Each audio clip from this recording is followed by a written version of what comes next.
Assalamualaikum warahmatullahi wabarakatuh. Alhamdulillah kita semua kembali lagi berjumpa pada video pelajaran kali ini memberikan kaitan dengan teknik dalam konseling keluarga dari pertanian.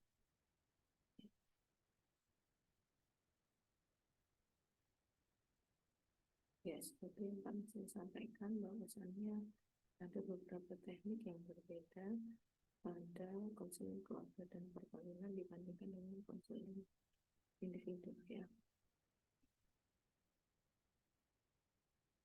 Tujuannya digunakan adalah untuk membantu konselor dalam menggali informasi. Saya rasa ini sama juga dengan di konseling individu ya. Teknik yang digunakan bertujuan untuk membantu dalam menggali informasi. Secara umum, setiap teknik itu berfungsi untuk membuat klien menjadi lebih paham dengan permasalahan yang terjadi, cara berpikir anggota keluarga yang lain, perasaan maupun emosi yang dirasakan ya. Jadi secara umum klien bisa memahami permasalahan yang terjadi. Saya pikir ini di konseling individu juga sama, tapi yang berbeda adalah termasuk tidak hanya tentang permasalahannya, tapi juga cara berpikir dan perasaan dari anggota keluarga yang lain atau pasangan gitu ya. Yang pertama ada istilahnya enactment. Seringkali dalam sesi konseling klien ini bercerita atau mengeluhkan masalahnya itu kepada konselor ya, daripada menyatakan langsung pada anggota keluarga atau pasangannya. Sehingga konselor perlu meminta klien untuk berbicara secara langsung kepada anggota keluarga yang dibujuk atau pada pasangannya. Enactment adalah cara yang digunakan konselor agar anggota keluarga atau pasangan mampu berkomunikasi secara efektif ya. Jadi contohnya gitu ya, pasangan datang mengeluhkan, suami saya nih nggak perhatian, nggak pernah ada waktu buat keluarga, begitu ya, misalnya mengeluhkan gitu. Yang suaminya bilang, saya tuh kurang perhatian, bagaimana sih? Saya udah kerja, sudah kalau pulang bawa oleh misalnya gitu ya. Tapi keduanya menyampaikan itu kepada konselor gitu ya, tidak menyampaikan langsung kepada pasangannya, padahal mereka sama-sama hadir dalam sesi. Sehingga cara yang bisa dilakukan oleh konselor adalah menggunakan teknik enactment. Caranya seperti apa? Konselor akan meminta pasangan ini untuk berhadapan, saling menatap mata, kemudian biasanya konselor akan menyampaikan seperti ini. Baik, saya minta Bapak dan Ibu untuk saling bertatap muka, saling melihat mata.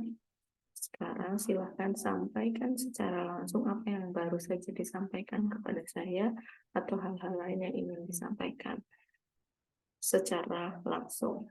Gitu. Nah, setelah mereka menyampaikan secara langsung apa yang tadi sudah disampaikan kepada konselor, harapannya konselor juga menanyakan gitu ya terkait dengan perasaannya ketika mereka menyampaikan secara langsung gitu ya, sehingga tujuan dari enactment adalah harapannya bisa menciptakan komunikasi yang efektif ya, juga untuk melihat lebih dalam tentang banyak hal yang terjadi pada struktur keluarga.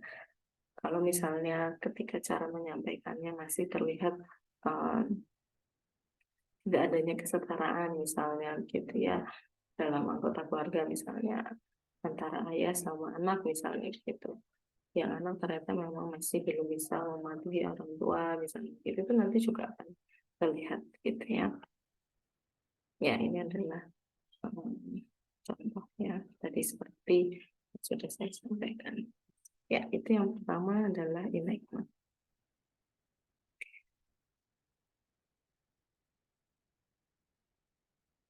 Ya, jadi yang penting adalah konselor tidak menginterupsi ketika mereka sedang melakukan enactment gitu ya. Ketika klien sedang melakukan enactment, kemudian setelah selesai bisa memberikan apresiasi tadi ya, sampai juga bisa bertanya bagaimana perasaan setelah menyampaikan secara langsung. dan juga buat kesimpulan ya. Yang berikutnya metafor, seperti namanya yang kita tahu, metafor itu artinya analogi begitu ya. Sehingga metafor ini menjadikan suatu objek atau frase sebagai pengganti ya, yang menggambarkan anggota keluarga lain atau pasangan. Tujuan utamanya adalah untuk memahami keadaan atau situasi dalam bentuk yang berbeda ya. Elemen utamanya dalam metafor adalah pikiran, emosi, tingkah laku, dan pendalaman alam bawah sadar ya. Sehingga tujuannya adalah bisa merangsang kreativitas dengan mengilustrasikan dengan secara berbeda begitu ya, dan juga berusaha untuk bisa memahami gitu ya, sebetulnya apa sih yang mereka permasalahkan begitu ya, yang klien sedang masalahkan, kemudian sampai kepada solusi atau alternatif pilihan gitu ya, yang bisa mereka miliki gitu. Caranya bagaimana? Biasanya konselor akan meminta klien itu pertama menutup mata gitu ya. Kemudian pertama kali konselor akan menyampaikan, saya akan memberikan beberapa instruksi setiap kali anggota keluarga sudah memahami apa yang disampaikan oleh konselor. Konselor minta para klien ini untuk menganggukkan kepala. Baik, tugas yang pertama adalah silakan setiap klien membayangkan satu benda atau objek begitu ya, yang menggambarkan dirinya masing-masing gitu. Diminta untuk membayangkan satu objek yang bisa mewakili atau mengilustrasikan gitu ya, yang mana ciri-ciri dari suatu benda ini atau objek ini tuh serupa dengan ciri-ciri dirinya, karakteristik dirinya ya.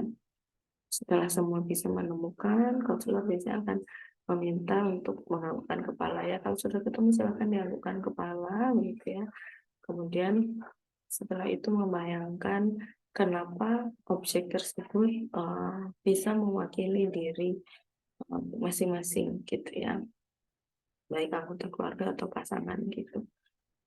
Setelah itu step yang berikutnya adalah meminta untuk membayangkan objek lagi, tapi yang sesuai dengan karakteristik pasangan atau anggota keluarga yang lain gitu ya. Kemudian kembali lagi disuruh membayangkan mengapa objek tersebut sesuai dengan karakteristik dari pasangan atau anggota keluarga lain.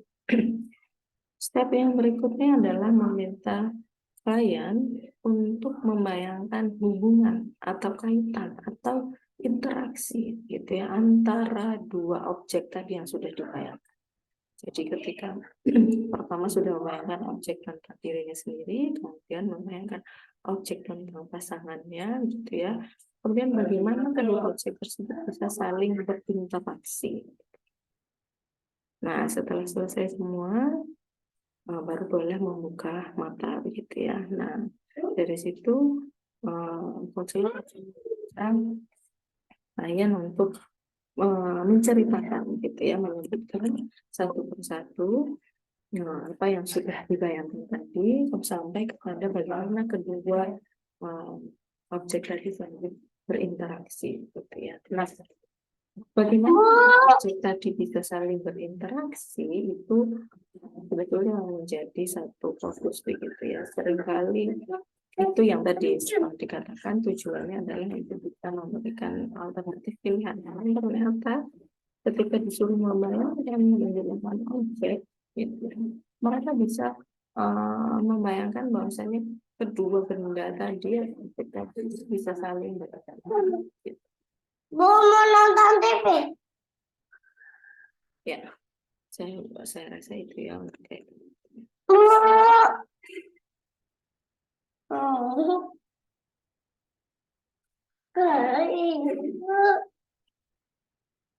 Yang berikutnya adalah ordeal.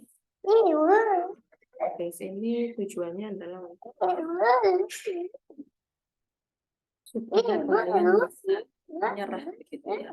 Ada gejala yang ditimbulkan, ada gejala-gejala sebuah masalah.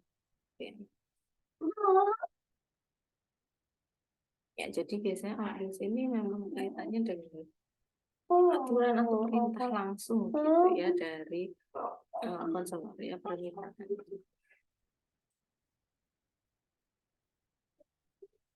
Jadi misalnya contoh di sini klien diminta untuk memberikan hadiah kepada anggota keluarga lain yang memiliki hubungan tidak baik gitu ya.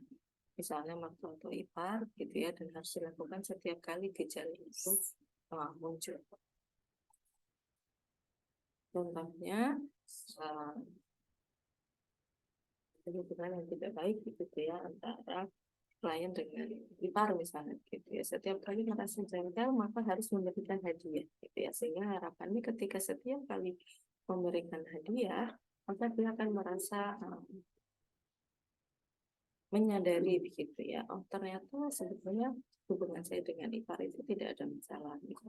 Kalau mulai merasa wah setiap kali merasa jengkel harus memberikan hadiah, ini jadi cukup memberatkan juga gitu ya. Nah, sehingga harapannya bisa mengurangi dan sampai ke gejala-gejala.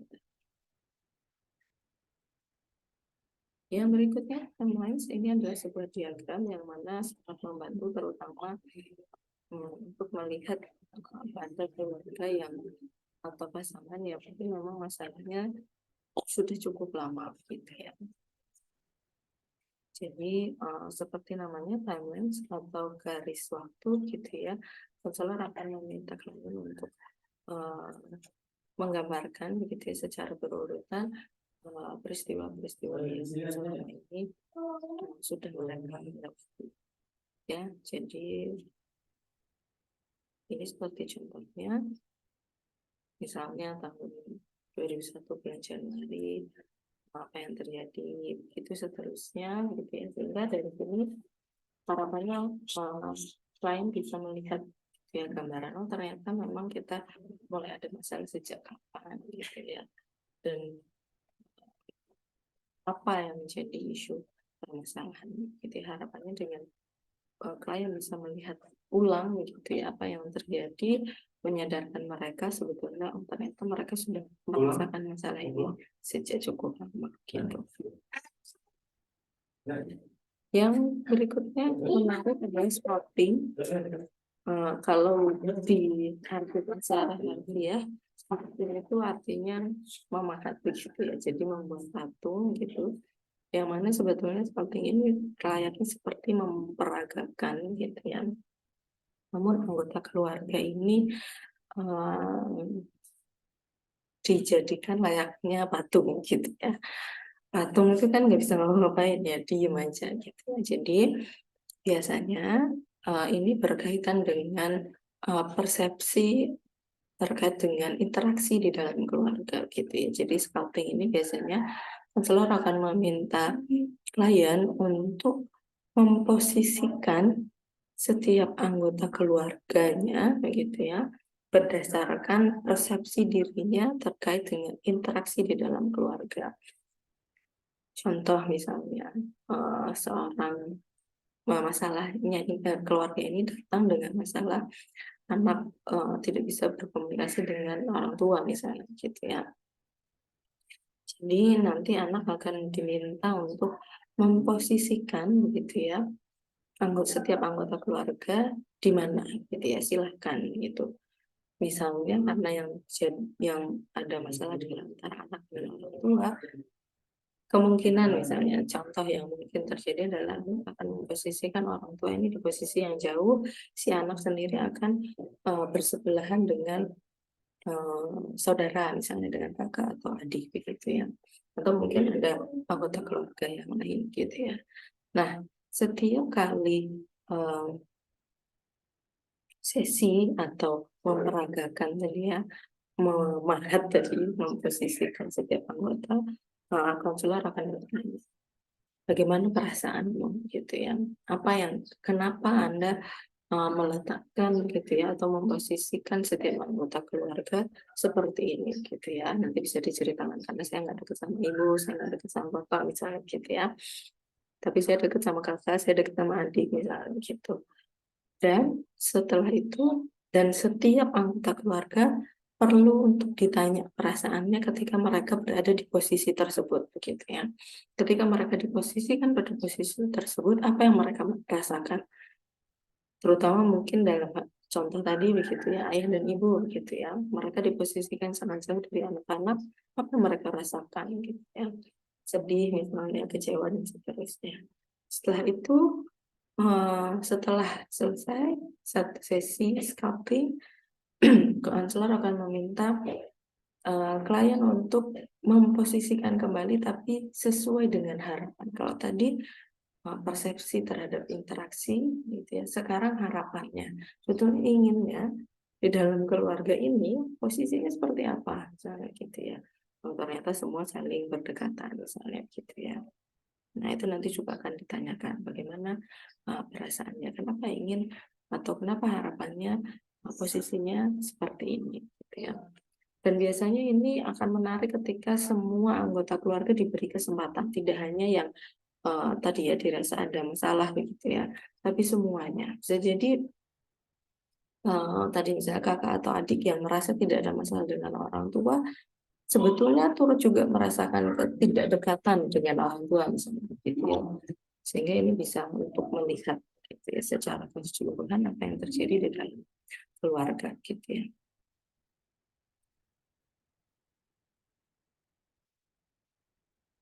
Ya, saya rasa itu untuk pengantar pada teknik-teknik dalam konseling keluarga dan perkawinan. Saya akan melanjutkannya pada video yang berikutnya atau pada pertemuan berikutnya. Mudah-mudahan apa yang saya sampaikan kali ini bisa membantu teman-teman terutama untuk membayangkan seperti apa cara menggunakan teknik-teknik yang ada dalam konseling keluarga dan perkawinan. Baik, video kali ini saya akhiri di sini. Ada salah dan kurang saya mohon maaf. Salam sejahtera untuk kita semua. Wassalamualaikum warahmatullahi wabarakatuh.